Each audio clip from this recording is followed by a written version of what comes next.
नमस्कार. आजच्या व्हिडिओमध्ये आपण पाहणार आहोत स्वर्गीय पु ल देशपांडे यांचे साहित्य सेवा मंडळ विटा यांनी आयोजित केलेल्या ग्रामीण साहित्य संमेलनात केलेल्या अध्यक्षीय भाषणातील काही अंश. चला तर मग. सुखाची जागा. स्वातंत्र्य आणि साहित्य हे नेहमी आत्मतेजोबलाने उभं राहतं.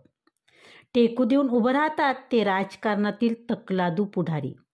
महाराष्ट्राचे अमके अन तमके शीटवरून खाली आले की मग कोण? साहित्यात तसं नसतं.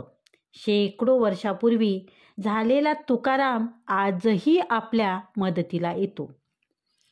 कालिदास आजही आपल्याला आनंद देऊन जातो. भवभूती शेक्सपियर, आमचे ज्ञानेश्वर आजही आपल्या मनाला शांती आणि आनंद देऊन जात असतात. प्रतिकूल परिस्थिती सर्वांनाच असते. श्रीमंत लोकांकडे तुम्ही गेलात तर त्यांच्याकडे अपचनाचं दुःख असतं आणि गरिबाकडे गेलात तर उपाशीपणाचं दुःख असतं. पोटाचीच दोन्ही दुखणे. उलट एखादा मनुष्य म्हणतो मी मजेत आहे, तो तेव्हाच मजेत असतो जेव्हा एखाद्या अवघ्या जगाचा सुख दुःख हे त्याला आपलं आहे असं वाटत असेल. साहित्यिकाची हीच भूमिका आहे.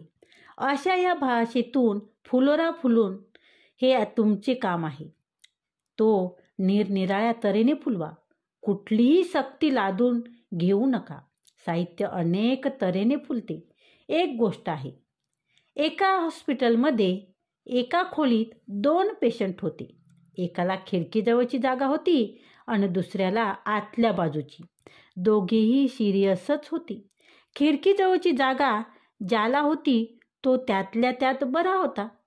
तो खिडकीच्या बाहेर बघायचा अन या पेशंटला सांगायचा, बरं का, काय सुंदर फुलबाग आहे इथे.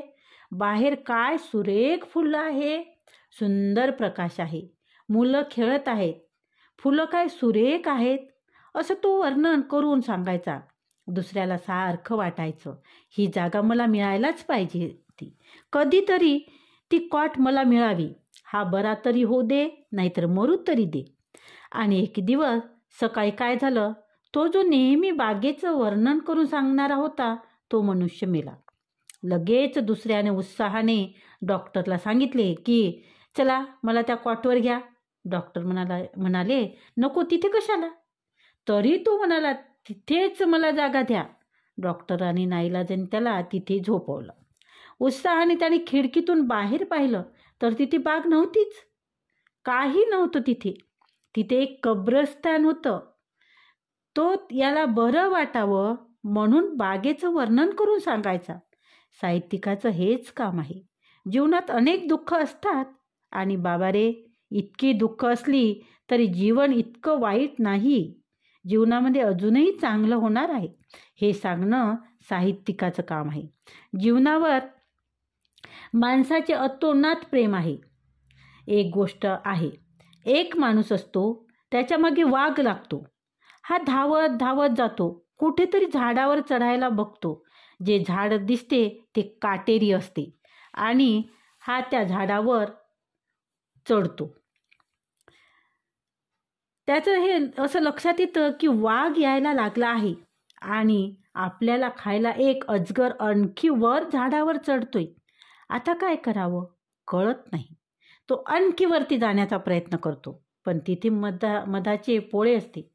त्या मधाच्या पोळ्याचा धक्का लागतो आणि मधाचा एक थेंब त्याच्या खांद्यावर पडतो. या सगळ्या गडबडीत तो ते चाटून घेतो. जीवनात इतक्या संकटामध्ये मधाचा एक थेंब आपण चाटून घेत असतो. कुठेतरी एक एवढीशी सुखाची जागा आपण ठेवलेली असतेच. ही सुखाची जागा मला एकट्याला न मिळता सगळ्या समाजाला मिळावी असे जेव्हा वाटायला लागतं तेव्हा आपण खऱ्या अर्थाने मोठे होत असतो. धन्यवाद.